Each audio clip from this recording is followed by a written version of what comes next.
میرا نام جواد لطیف چغتائی ہے اور میں پیشے کے اعتبار سے وکیل ہوں۔ ڈاکٹر صاحب سے میرا سوال یہ ہے کہ آج کل بڑا عام رجحان ہے کہ خواتین میاں بیوی کا تعلق ختم کرنے کے لیے عدالتوں سے خلا لیتی ہیں، تو کیا احکام قرآن کی روشنی میں عورت کا عدالت کے ذریعے خلا لینا جائز ہے یا نہیں؟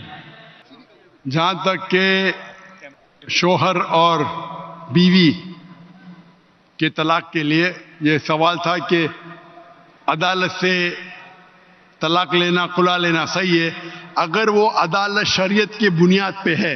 شریعت میں بھی عدالت ہے، شریعہ کورٹ، ملیشیا میں شریعہ کورٹ ہے۔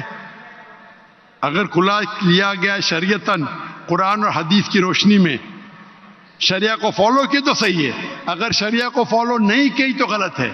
تو شریعہ کورٹ جیسی چیز ہوتی ہے جو کئی مسلمان ممالک میں ہے، مثال کے طور کے اوپر ملیشیا میں ہے، تو اگر شریعہ کورٹ سے خلا لیا ہے تو بالکل صحیح ہے، یا شریعتاً قرآن اور حدیث کی روشنی پہ عمل کیا تو صحیح ہے، ورنہ صحیح نہیں۔